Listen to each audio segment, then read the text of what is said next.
The world didn't pause when the news broke, but for a moment, millions of eyes froze on their screens. Charlie Kirk, the fiery conservative voice behind Turning Point USA, had just survived an assassination attempt. The headlines came fast, the speculation faster. Was it political? Was it personal? Or was it another grim reminder that America's divisions no longer stop at shouting matches? They sometimes erupt into bullets. As the story spread, the details trickled in. A suspect had been taken down, whispers of his political leanings leaking through the cracks of early reports. And then came the spark. The rumor, the claim, the idea that the shooter had ties to the left. Social media lit up like wildfire. Some called it predictable. Others called it propaganda. But in the middle of it all, two titans of commentary collided. Ben Shapiro, razor-sharp, uncompromising, the conservative gladiator with millions hanging on every word. And Bill Maher, the seasoned comedian-turned-political provocateur, a liberal skeptic who prides himself on calling out both sides when the circus spins out of control. The moment was electric before they even sat down. The assassination attempt wasn't just about Charlie Kirk anymore. It was about America's soul. About who owns the narrative, about whether violence has now become a tool in the arsenal of politics. The audience leaned in. Viewers at home scrolled faster, waiting for the first verbal punch to land. Shapiro didn't waste time. He laid it down cold. This isn't random. This isn't just a lone wolf. This is the logical endpoint of years of demonizing conservatives, of painting people like Charlie Kirk as villains who don't deserve to live. And let's be honest, if this shooter leaned right, the media would already be running wall-to-wall coverage blaming Trump, blaming Tucker Carlson, blaming me. But because the alleged ties go left, suddenly it's silence, suddenly it's nuance. It was a bombshell opening salvo. The studio air thickened, half the crowd clapping, the other half stunned. But Maher didn't flinch. He leaned back, smirk tugging at the corner of his mouth, and struck back with a laugh that wasn't really a laugh. Ben, you're doing what you always do. Turning a tragedy into a campaign speech. Look, what happened to Charlie is awful, no one's defending it. But this rush to blame an entire political movement? That's dangerous. That's exactly what fuels more violence. You talk about media bias, but right now, you're the one exploiting this for clicks, for outrage, for power. The clash wasn't just words. It was a collision of two Americas. Shapiro represented the right's fury, the sense of being hunted, delegitimized, pushed to the margins.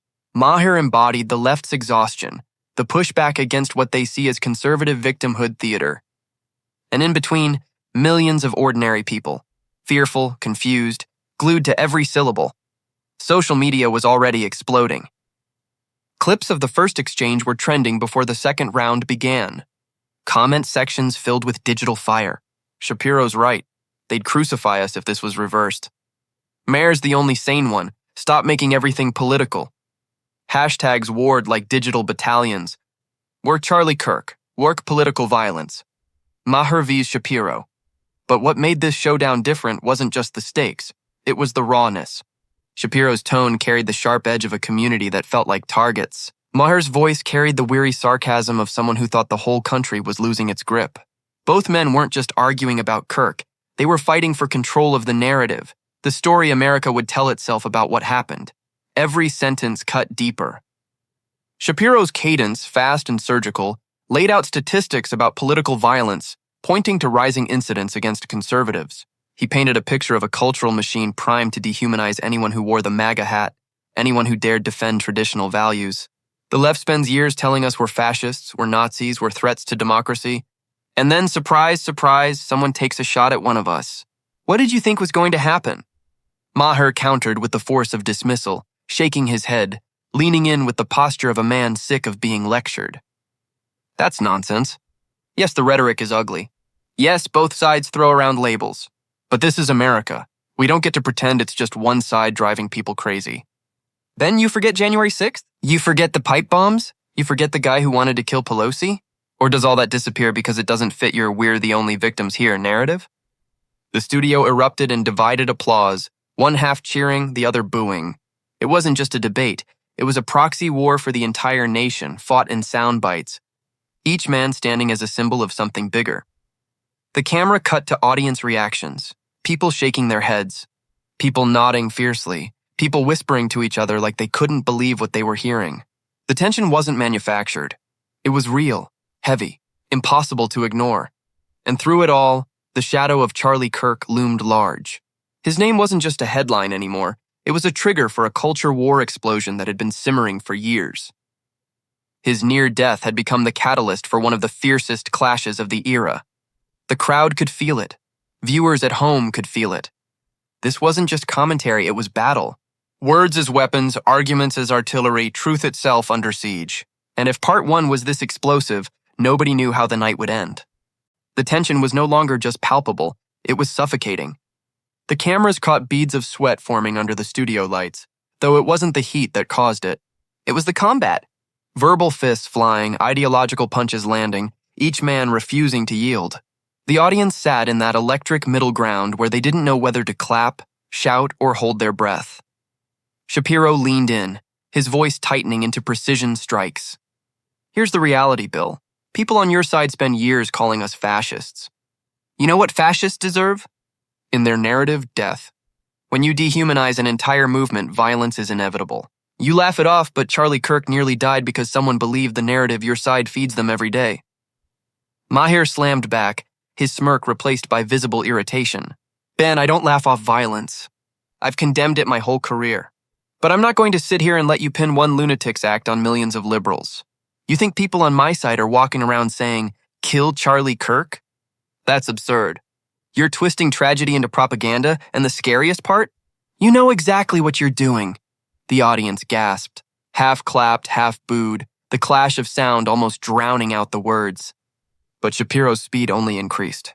He cut through the noise with surgical cadence. Bill, if one crazy man with a Trump hat so much as sneezes in public, the entire left screams about the rise of fascism. The headlines write themselves, right-wing violence threatens democracy. But when Charlie Kirk gets shot at by someone who hates him for his politics, suddenly we're told not to generalize, not to connect the dots. That's the hypocrisy America sees plain as day. Maher's patience cracked, his tone sharpening. Hypocrisy? You want to talk hypocrisy, Ben? How many mass shootings have we seen where conservatives immediately blame mental health instead of guns? How many January 6th apologists wave away violence as if it were tourists on vacation? You cherry-pick outrage.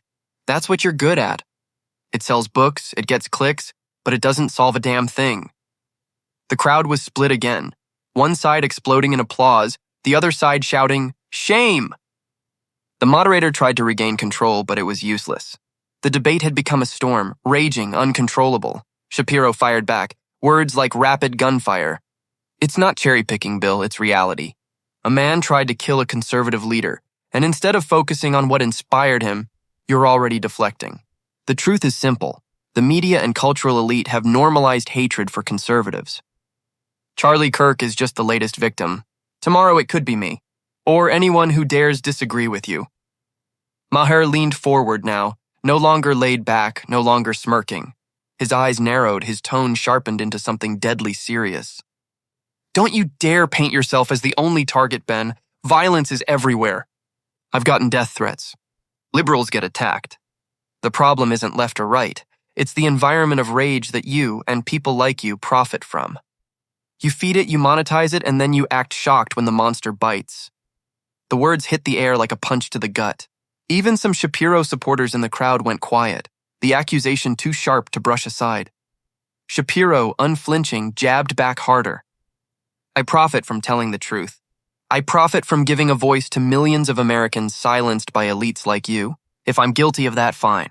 But don't you dare equate my words with bullets. I don't incite violence. I shine a light on the lies that fuel it. And if the left doesn't like being exposed, that's their problem. Maher cut in immediately, his voice raised, cutting off the applause before it could swell. You shine a light? No, Ben, you shine gasoline on dry wood. You've built a career convincing people they're under attack, that liberals are evil, that democracy itself is a scam. And then you act surprised when someone loses their mind and reaches for a gun? You want to talk about responsibility? Start there. The room broke into chaos, cheers, boos, even shouted insults from the audience. Security shifted nervously at the edges of the stage. The debate had spiraled into something raw, dangerous, unpredictable. But the two men didn't stop. They couldn't stop. Shapiro, his voice icy now, stared straight into Maher's eyes. Bill, at least I believe in something. You've made a career out of mocking everyone, taking no real stand. You attack the right when it's popular, the left when it's trendy, but when it comes to a real crisis, like someone nearly assassinating a conservative leader, you hide behind both sides, and that cowardice is why America doesn't trust your side anymore. Maher shot back without hesitation, his words dripping with venom. Cowardice? Ben, I've taken more risks than you ever will. I stood against political correctness when my own audience hated me for it. I call out my own side when they're wrong. You're a partisan soldier dressed up as a truth teller. And the irony is, you're blind to the fact that your constant fear-mongering may have inspired someone on your side to pick up a gun tomorrow. The audience erupted, a cacophony of applause and outrage that forced the moderator to stand, hands raised, trying to restore order. But there was no order left. This wasn't debate, it was war. The cameras zoomed in on their faces, both men leaning across the table now. Voices colliding like thunder. Shapiro. Charlie Kirk almost died because of your side's rhetoric, Bill. That's the truth. And if you can't face it, you're complicit. Maher. No, Ben. He almost died because this country is drowning in rage, and you, more than anyone, are selling the poison. Own that. The crowd gasped, cheered, booed. It was pandemonium. And at the heart of it, two men locked in combat, neither willing to break, neither willing to blink, each certain that history itself was on their side.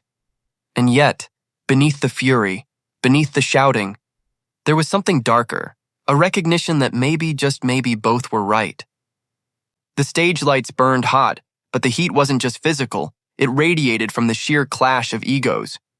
Shapiro leaned forward, eyes sharp, body language coiled like a spring, each word delivered like a jab. Maher leaned back, casual but cutting, his smirk like a shield, his sarcasm a sword.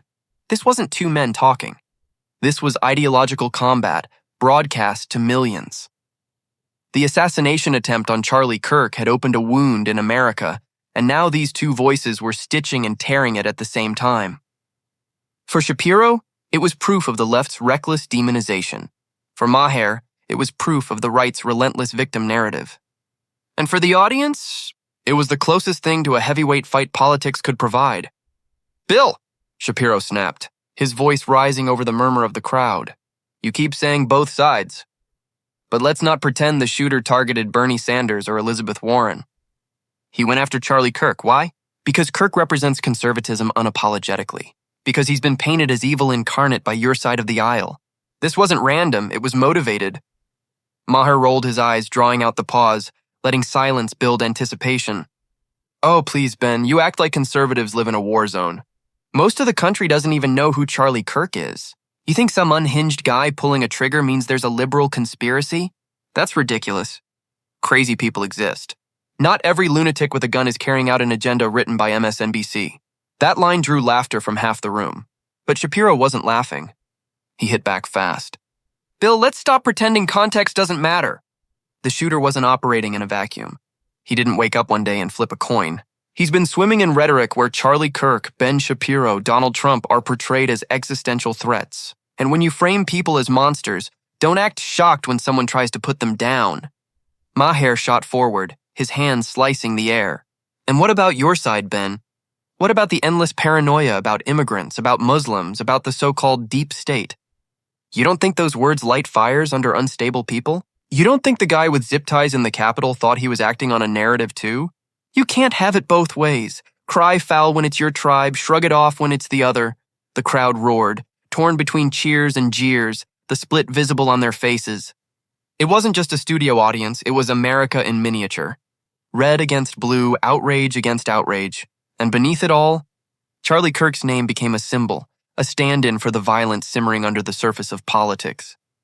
Shapiro invoked Kirk's survival as proof that conservatives were under siege. Maher invoked restraint, insisting it was madness to stretch one crime into a movement-wide indictment. But the truth, and this was the part nobody wanted to say out loud, was that both men were right and both were wrong. Political rhetoric does inspire violence. It does shape unstable minds into seeing enemies. But it's also true that violence doesn't belong to one party. It seeps across lines fueled by anger, amplified by algorithms, encouraged by leaders who benefit from rage. Shapiro wasn't backing down. He spoke quicker now, like a man racing to outpace the noise. Bill, conservatives didn't invent political violence. The left has a long history, from Antifa riots to firebombings of pro-life centers. You can't sanitize that, and when it happens, it gets buried under excuses. If the shooter had been right-wing, you'd be blaming Trump within the hour. That's the hypocrisy. That's what I'm calling out. Maher, leaning forward, stabbed his finger at the table. And you can't keep pretending your side doesn't radicalize people either. Trump told people the election was stolen and they stormed the Capitol. How many cops had to die before you admit rhetoric kills? Don't lecture me about hypocrisy, Ben. Look in the mirror. The audience was now buzzing, restless, voices rising as if they couldn't contain themselves. The cameras panned the crowd, a woman shaking her head angrily, a man clapping so hard his hands turned red, another person burying their face in their palms like the whole country was losing its mind. And in living rooms across America, viewers leaned closer to their screens. Some shouted at Shapiro, others at Maher, their living rooms turning into mini battlefields mirroring the stage. It wasn't just a debate. It was a release valve for pent-up national tension. The moderator tried to cut in, tried to steer, but this wasn't a conversation anymore. It was a duel. Shapiro's voice carried the crackle of urgency. Bill, I'll tell you what the difference is. When violence comes from the right, it's treated as systemic, baked into the DNA of conservatism. When it comes from the left, it's treated as an anomaly, just some poor disturbed soul. That double standard is tearing this country apart. You want fairness? Start there. Maher's tone, sharper now, abandoned comedy. No, Ben. What's tearing this country apart is this obsession with blame. This insistence that everything tragic is political theater. A man tried to kill Charlie Kirk. That's horrifying. But instead of uniting to condemn it, here you are, turning it into a weapon. That's not justice, that's exploitation. And you know it. The room went silent for a beat. No applause, no laughter. Just silence. For the first time that night, the weight of the subject pushed down on the noise. The assassination attempt wasn't entertainment. It wasn't a debate prop. It was real, bloody, life-threatening violence. And for a flicker of a second, even Maher and Shapiro seemed to feel that heaviness. But only for a second. Because then Shapiro leaned in again, eyes burning. Exploitation? No, Bill, denial is worse. If you won't call out the culture that breeds this, then you're part of the problem. And millions of Americans know it. And just like that, the silence shattered. The battle was back on, fiercer than before. The studio felt less like a stage and more like a battlefield. Every sentence had become a bullet, every rebuttal a counterstrike. The audience wasn't watching a polite exchange of ideas anymore. They were witnessing a brawl, verbal fists flying, egos colliding, the air thick with the charge of something historic. Shapiro's hand chopped the air, his voice sharp as a knife. Bill, the problem here is simple. Your side refuses to own up to its rhetoric. You've spent years excusing radical activists, laughing off Antifa, dismissing the riots that destroyed businesses. And now, when a conservative leader nearly loses his life, you want to shrug and call it a coincidence. That isn't debate. That's denial. Maher snapped forward, slamming his hand against the table, the thud echoing through the room. And your side has spent years downplaying January 6th. People stormed the Capitol, Ben. They built a gallows for the vice president. Don't sit here and pretend this is a one-way street. You don't get to act like conservatives are innocent lambs when your own mob tried to tear democracy apart. The crowd erupted. Shouts, applause, gasps. The moderator's attempts to regain control dissolved into nothing, his voice drowned under the tidal wave of noise. Security edged closer to the stage, not because fists would fly, but because the energy in the room had shifted into something volatile. Shapiro pressed on, his tone blistering with fury. January 6th was a disgrace, and I said so at the time. But you don't get to weaponize that forever while ignoring your side's violence. This isn't about what happened in 2021. This is about what happened last week. A conservative nearly assassinated for his beliefs. And your response is to lecture me about Trump? That's avoidance, Bill. Pure avoidance. Maher's voice cut through, bitter and unyielding. Avoidance? No, Ben, context matters. You're trying to build a narrative where conservatives are under attack by bloodthirsty liberals. And you know what that does? It feeds paranoia. It convinces some hot-headed kid out there that liberals are monsters who need to be stopped. That's how we end up in this cycle. Your narrative fuels their anger. Their anger fuels your narrative. And round we go until people start dying. The audience murmured in agreement. Some clapped, some booed, some shouted, "That's right." The tension had turned the room into a pressure cooker.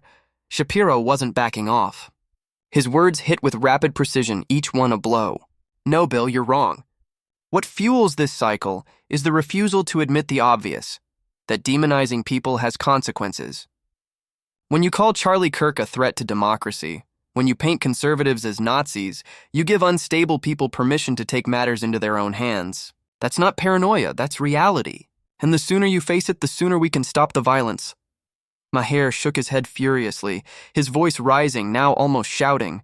"And when you call liberals communists, traitors, baby killers, what do you think that does, Ben? You don't get to act like only your side is the victim here. We're all drowning in the same poison. The difference is, I admit it. You exploit it." The clash reached a fever pitch. The studio audience was no longer just watching, they were participating. Every insult, every accusation drew screams, claps, boos. It was chaos, but it was also riveting. The moderator tried one last time, voice cracking into the microphone. "Gentlemen, please," but neither heard him. Shapiro leaned in, his voice colder now, like steel sharpened to a point. "Bill, let me spell it out.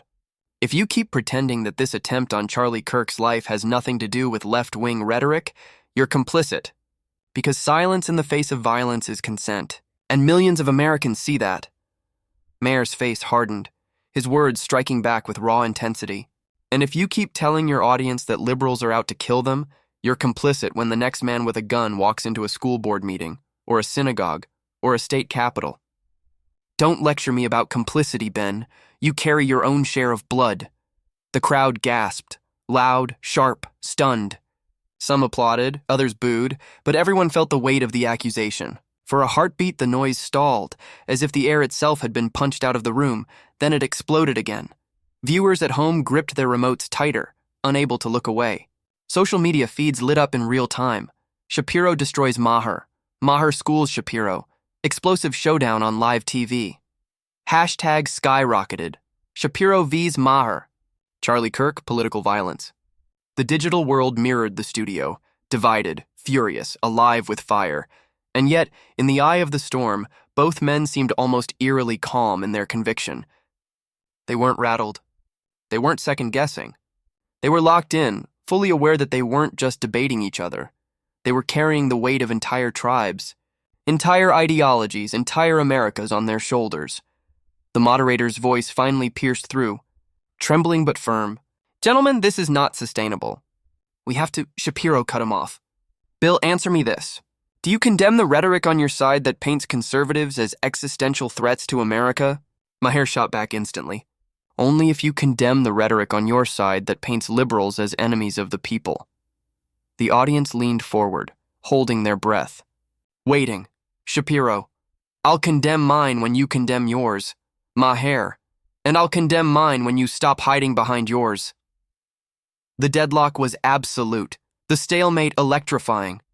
It wasn't compromise, it was a standoff. Two men staring each other down, each daring the other to blink, to break, to concede even an inch, but neither did. The studio lights flickered across their faces, sharp shadows cutting into their expressions. The audience sat in stunned silence now, the fury settling into a thick, heavy realization. This wasn't going to end neatly. This wasn't going to resolve with a handshake. This was America, split in two, locked in combat, unwilling to yield, and as the cameras zoomed out, capturing the frozen image of two men locked in ideological war, the world watching knew one thing. This wasn't the end. It was only the beginning. The air in the studio was heavy, as if every molecule had absorbed the shouting, the fury, the accusations that had been hurled back and forth. The moderator's face showed exhaustion. The audience's energy had shifted from electricity to unease.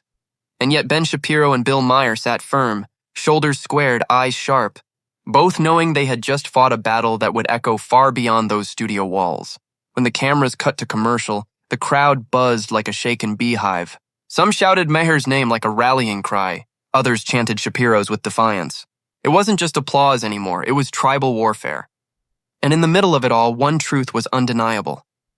Charlie Kirk's brush with death had become more than a news story. It had become a symbol, a flashpoint, a mirror reflecting back America's deepest fracture lines. The debate was over, but the battle had just begun. Clips exploded online before the show even finished airing. One 30-second moment of Shapiro's accusations racked up 1 million views in an hour. Hashtag screaming Ben was right. At the same time, Maher's fiery retort about paranoia and profit went viral with equal force. His defenders proclaiming, Maher told the truth. It wasn't just content, it was ammunition. Left-wing pages blasted Shapiro for fear-mongering. Right-wing voices hailed him as a prophet warning of what's coming. News anchors replayed the clash on loop, each network spinning it through their lens. For some, it was proof that conservatism was under siege. For others, proof that conservatism itself was feeding the fire. And then came the politicians. Senators tweeted. Governors weighed in. Even members of Congress used the showdown to push their talking points. The assassination attempt on Charlie Kirk was already political, but after Shapiro and Maher's showdown, it became cultural dynamite. Yet beyond the noise, beyond the hashtags and hot takes, ordinary Americans sat in their kitchens, in their cars, in their living rooms, grappling with something heavier than politics. Parents whispered about what kind of country their kids were growing up in. Immigrants wondered if America was still the land of opportunity, or just a battlefield dressed up as a democracy. College students debated in dorm rooms, torn between cynicism and hope. And in the silence of those spaces, the question lingered. Is this who we are now? A nation so divided that even an assassination attempt becomes another debate stage, another chance to score points, another excuse to hate each other more. For Shapiro, the aftermath was predictable. His podcast lit up with millions of downloads, his words sharper than ever. I told Bill Maher and I'll tell the country. This wasn't random. This is what happens when the left spends years dehumanizing conservatives. If you don't take it seriously now, you will when it's too late. His followers amplified him. His critics mocked him, but nobody ignored him. For Maher, the fallout came with equal force. On his next show, he doubled down. What we saw with Charlie Kirk is tragic. But let's be clear. America's problem isn't left or right. It's rage. It's this idea that everything is existential. Everything is life or death. And guys like Ben Shapiro profit from it. We need less paranoia, less tribalism, and more honesty, even if that honesty offends people. His fans applauded, his detractors sneered, but again, nobody ignored him. Charlie Kirk himself finally broke his silence days later, his voice trembling but firm in a broadcast to his supporters. I survived, and I'll keep fighting. But let's not pretend this was just about me. This was about what's happening to our country. We can't keep pretending violence doesn't have a political root. We can't keep pretending it's not fueled by the way conservatives are treated. I'm living proof of what's at stake. His words, too, went viral, another log thrown onto the inferno, and so the cycle spun on. Politicians postured, pundits pontificated, Americans argued in comment sections that stretched into thousands of replies. The country felt less like a united nation and more like a divided house, with Shapiro and Maher's explosive debate serving as the latest reminder of just how fragile the beams were. But somewhere in that chaos lay the haunting reality that neither man on stage had been willing to admit outright.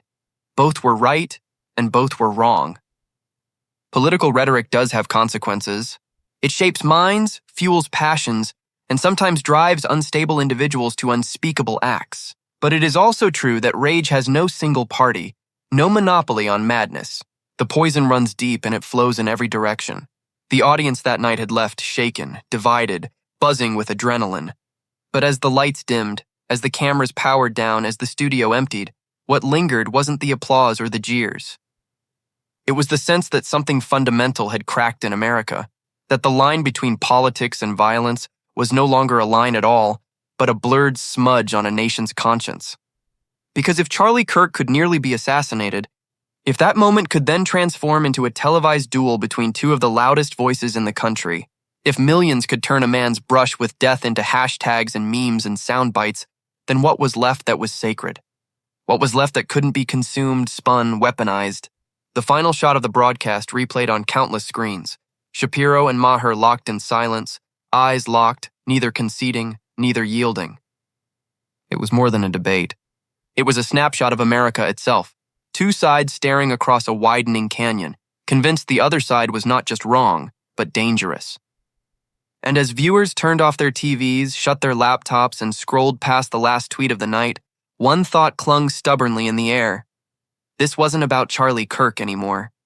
It wasn't even about Shapiro or Maher. It was about a nation on edge, teetering between dialogue and disaster, between democracy and division, between words and bullets. The question wasn't who won the debate. The question was whether America could survive it.